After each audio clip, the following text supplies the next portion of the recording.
cette union bancaire. C'est donc, vous l'avez compris, le gros morceau de ce sommet. L'accord trouvé est censé prévenir les risques de contagion en cas de faillite d'un établissement. Est-ce que c'est un bon accord? On va en parler avec notre éditorialiste économique Jérôme Libeskine. Bonsoir. Bonsoir. Et avec Philippe Herzog. Bonsoir. Conseiller spécial auprès du commissaire européen Philippe Barnier. Vous avez donc travaillé sur ce texte. Vous êtes auteur par ailleurs de cet ouvrage Europe, réveille-toi, préfacé par Michel Rocard et Michel Barnier. C'est aux éditions Confrontation Europe. Question d'abord à vous, Jérôme Libeskine. Avant de voir si c'est un bon accord, que dit-il cet accord? Alors, ça crée une union bancaire qui aura en gros 3 grandes missions. La première mission, c'est la supervision. L'idée, c'est que finalement, ce soit la Banque Centrale Européenne qui devienne en quelque sorte, et pour schématiser, le gendarme des banques de la zone euro. Et plus les États. Et plus les États. Pour cela, d'ailleurs, la Banque Centrale Européenne va embaucher plusieurs centaines de personnes et va créer un nouveau département. C'est donc elle qui va surveiller presque au quotidien quelques 150 banques de la zone euro, celles que l'on appelle les banques systémiques. Ça veut dire quoi, les banques systémiques? Ça veut dire les banques qui, si elles font faillite, peuvent entraîner l'ensemble du système bancaire européen avec elles par un effet de domino. La deuxième mission, c'est ce qu'on appelle la liquidation. En gros, pour éviter qu'un établissement fasse faillite, il faut des instruments qui permettent de sauver cette banque. L'idée, c'est donc la création d'un fonds unique européen, un fonds qui va être financé par les banques elles-mêmes, une espèce de gigantesque fonds commun de placement, une assurance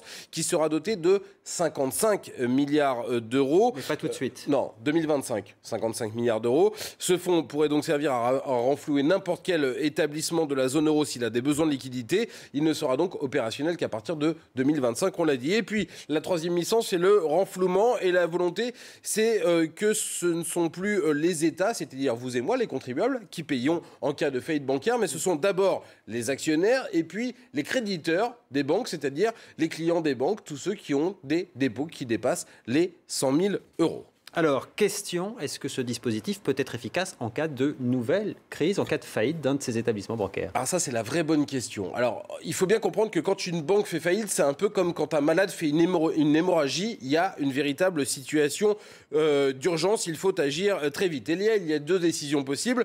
En gros, c'est soit on sauve la banque et on décide de la sauver et d'injecter de l'argent frais pour la sauver, soit on la met en faillite si on estime que sa mort ne va pas entraîner la faillite d'autres banques et surtout ne va pas coûter plus cher que ça ne coûterait de la sauver. En fait, la première idée de cette union bancaire, c'était de créer une espèce de force d'intervention ultra rapide, une dizaine de personnes autour du président de la BCE qui puissent en quelques heures se réunir et décider si la banque devait mourir ou survivre.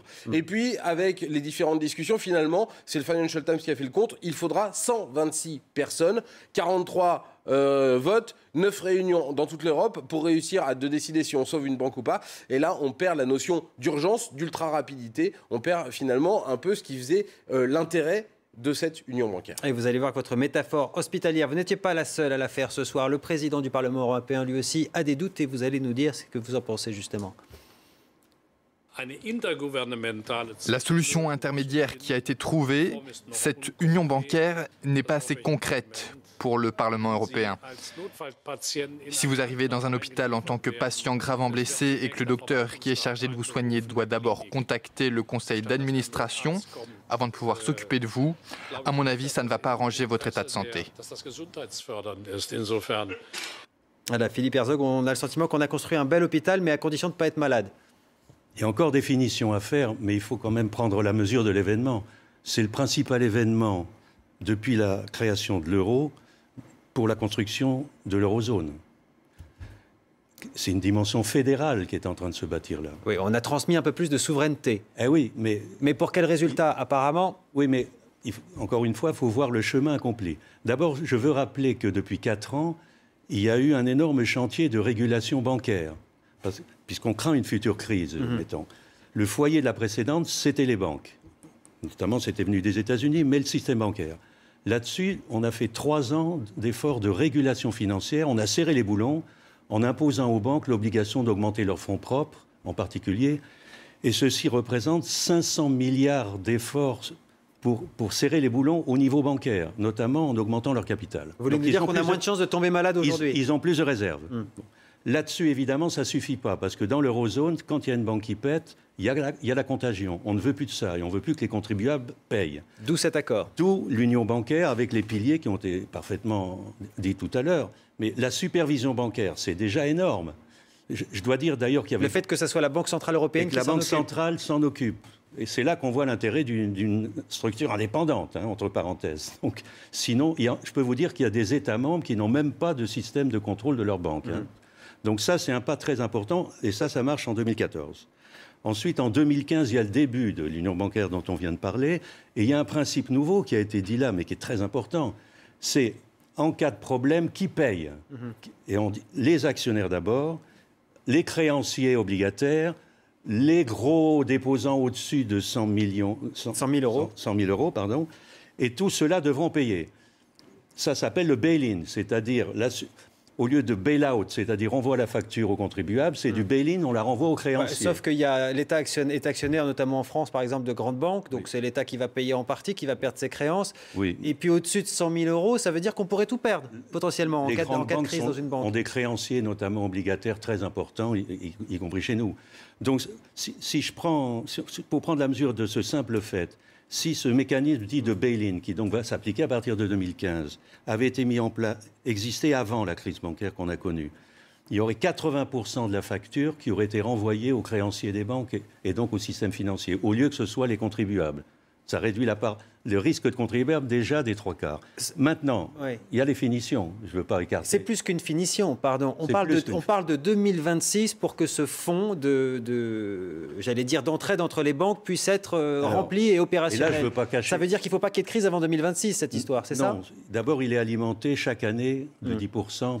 Donc, on constitue la cagnotte sur 10 ans. Et d'abord, effectivement, l'usage de cette cagnotte, on pourra le faire que sur la tranche nationale.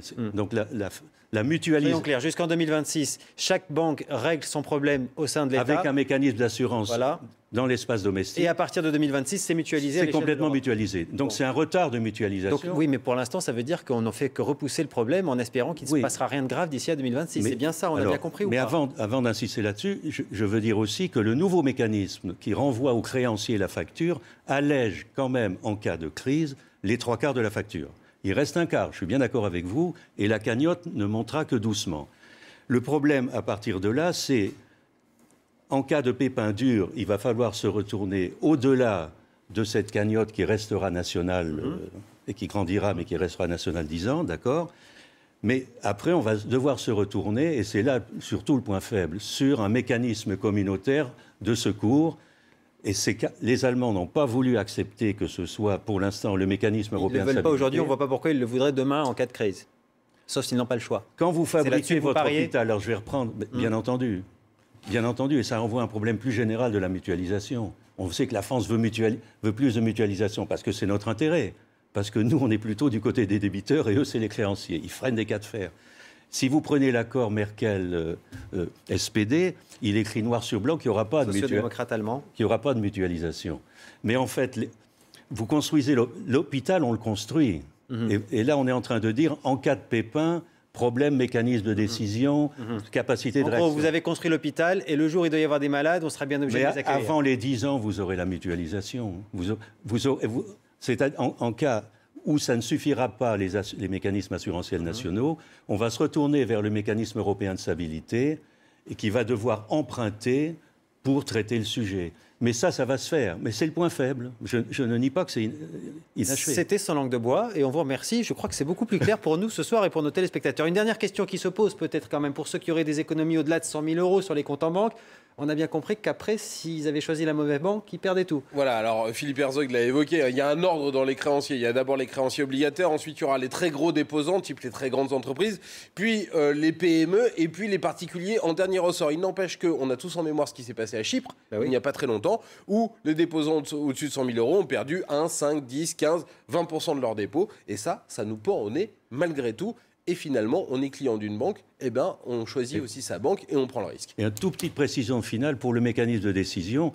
Moi, ma crainte, c'était qu'il y aurait 100 personnes avant, mais on verra venir l'événement quand même. Mais pour le mécanisme de décision, il y a problème. on voulait que ce soit la Commission, pas la BCE. Hein. Bon, et le Parlement européen va d'ailleurs se battre là-dessus. Mais il ne gagnera pas. Ça va être en codécision quand même. Il faut que le Parlement européen accepte ce qui a été décidé. Une usine à gaz quand même. Non, mais non, c'est pas une usine à gaz. Il manque un maillon. Attention, il manque un maillon. Pour conclure. Mais ce que je veux dire, c'est que la décision de dépannage, de résolution d'une banque ou de mise en liquidation va appartenir au Conseil des ministres. Alors, ma crainte, c'était que ce soit l'unanimité. Heureusement, ce sera la majorité. Ça réduit quand même les possibilités de blocage. Mais c'est ça qu'il faudra faire sauter ultérieurement. Mais ça supposera un traité, il faut le reconnaître. Un nouveau traité. Ben oui. Merci Philippe Herzog. Voilà cette Europe qui se dessine ce soir encore à Bruxelles et que nous avons tenté, j'espère, de vous expliquer avec plus ou moins de succès. Plutôt plus, je le souhaite. En tout cas, pour ma part, ça paraît assez clair ce soir. Merci à vous Philippe Herzog. Merci Jérôme Libeski.